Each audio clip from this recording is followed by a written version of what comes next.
ये जस्टिस श्याम सरवत चौधरी साहब हैं, उनकी अदालत में लगा हुआ था और तकरीबन 12 बजे आज हम अदालत में पेश हुए हैं। जुबैर भाई, खबर ही बड़ी अच्छी आई है और बड़ी देर से इस चीज़ का इंतजार था, तो फाइनली सबको मुबारक हो कि आज डक्की की रिहाई का जो ऑर्डर है वो हाई कोर्ट ने फरमा दिया। लग ये रहा था कि 12 साढ़े 12 बजे बारी आएगी, तो अदालत ने थोड़ा जल्दी इस केस की समाअत कर ली और डक्की की जो मदर है वो उनका, तो मैं अगर एक आपको वॉइस क्लिप सुनाऊं तो वो रोना ही शुरू हो गई और उन्होंने बताया कि साथ के जो फादर हैं वो उनका भी हार्ट पेशेंट है, हार्ट ट्रीटमेंट चल रहा था, वो हॉस्पिटल में एडमिट थे। तो इस फैमिली ने इस पीरियड के दौरान काफी ज्यादा सफर किया। डक्की भाई आज अदालत में पेश नहीं हुए थे क्योंकि हाई कोर्ट में पेशी की जरूरत नहीं होती। 10 लाख के मचल के इतने ज्यादा, हालांकि हमने बहुत सारे केसेस में देखा है कि बड़े कम मचल के जो भी मुलजिम या मुजरिम होता है उसको जमा करवाने पड़ते हैं। डक्की की फैमिली ने कहा जी अगर 50 लाख भी करें तो नो इशू, करोड़ भी कर दें तो हम श्योरिटी बाउंड देने के लिए तैयार हैं। चलें, जमानत तो हो गई है, सारा कुछ हो गया। अब डक्की ने बाहर कब आना है जेल से, हवालात से? बिस्मिल्लाहिर्रहमानिर्रहीम, अस्सलाम वालेकुम, मैं हूं जुबैर रहमान। बिल आखिर डक्की भाई के जितने भी फैंस हैं उनके लिए बड़ी खुशखबरी है कि आज डक्की भाई की जो जमानत है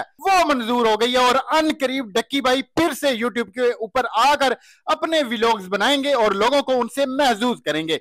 इस पूरे केस में फयाज रामे साहब हर हवाला से आप लोगों को अपडेट देते रहे हैं, आगाह करते रहे हैं जो भी इस केस में नई डेवलपमेंट होती थी। तो आज भी रामे साहब कोर्ट में मौजूद थे। आपने इनके क्लिप्स जो कि इस वक्त सोशल मीडिया के ऊपर वायरल हैं वो देख रखे हैं। तो आइए रामे साहब से बात करते हैं और इस केस के हवाला से तमाम तर तफसीलात जानते हैं और फिर इनसे पूछते हैं कि डक्की भाई कब फिर से हमारे दरमियान पहुंचने वाले हैं। बहुत शुक्रिया रामे साहब आपका, आज आप मुझे काफी खुश लग रहे हैं। हाँ जी, बहुत शुक्रिया यार। आज जुबैर भाई, खबर ही बड़ी अच्छी आई है और बड़ी देर से इस चीज़ का इंतज़ार था।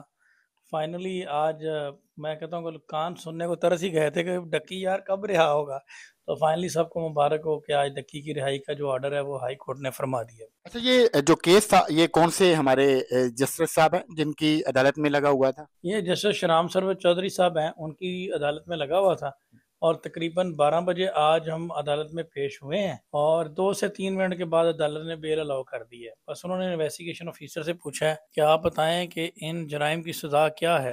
उन्होंने कहा जी लेस देन 7 ईयर। उन्होंने कहा मैं इनकी बेल कैसे रोक सकता हूँ, 3 मंथ से बंदा बिहाइंड द बार है, ये तो बेलेबल कंसीडर होंगे। बेल अलाउ कर दी। अच्छा, मैं पहले आपके साथ एक दो मरतबा अरूब जतोई को या फिर जो डक्की भाई की फैमिली थे उनको भी मिला। उस वक्त उनके चेहरे उतरे हुए थे, मुरझाए हुए थे, हत्ता के मैंने आंसू भी देखे उनकी आंखों में।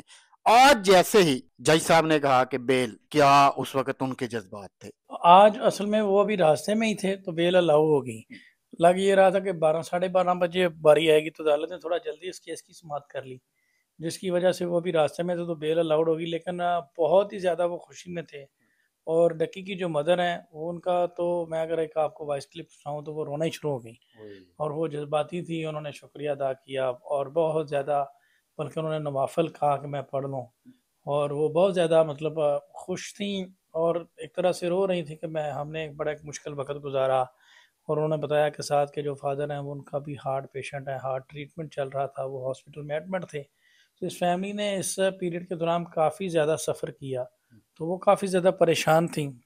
लेकिन जब ये खबर उन्होंने सुनी तो एकदम से वो खुशी के कह लें, खुशी के आंसू जो हैं वो उनको जज्बात को कंट्रोल नहीं रख सकी और रोते हुए उनका मैसेज मुझे आया कि बेटा आपका बहुत शुक्रिया। डक्की भाई का अपना क्या रिएक्शन था? डक्की भाई आज अदालत में पेश नहीं हुए थे क्योंकि हाई कोर्ट में पेशी की ज़रूरत नहीं होती और लेकिन रिहाई का पैगाम उन तक पहुंच गया होगा डेफिनेटली। और यार जेल में और आम जिंदगी में तो बड़ा फ़र्क होता है। डेफिनेटली रिहाई का पैगाम सुनकर कौन खुश नहीं होता।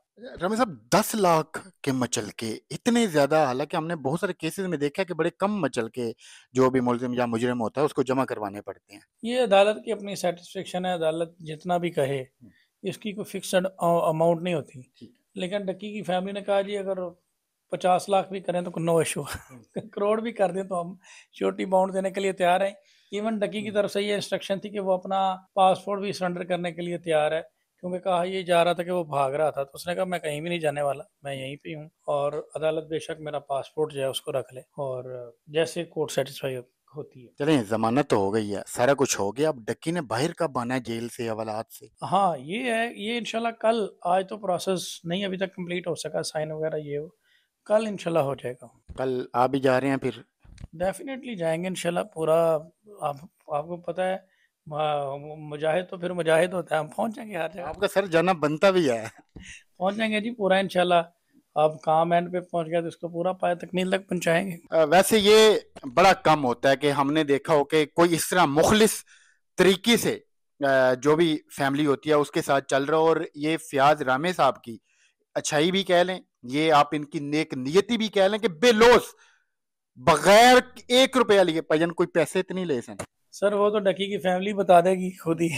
इन्होंने 1 रुपया भी नहीं लिया और मुसलसल हर केस पे, हर पेशी पे ये वहां जाते रहे हैं। साथ साथ जाकर ये जो डक्की की फैमिली थी उससे मुलाकात करते रहे हैं, उनका हौसला बढ़ाते रहे हैं। फिर उनको इस केस में जो भी कुछ पेचीदगियां होती थी या फिर उस हवाला से भी ये आगाह करते रहे हैं। तो बहरहाल डक्की भाई की जो अपनी भी लीगल टीम थी, हम उसको भी खराजे तहसीन पेश करते हैं कि उन्होंने करोड़ों दिलों की जान डक्की भाई को बिल आखिर जमानत दिलवाई है। तो ये थी अब तक की इस केस में डेवलपमेंट। अब जैसे ही डक्की भाई रिहा होकर बाहर आएंगे तो हम वो मनाजर भी आपको दिखाएंगे। तो मिलते हैं अगली वीडियो में। अल्लाह हाफिज।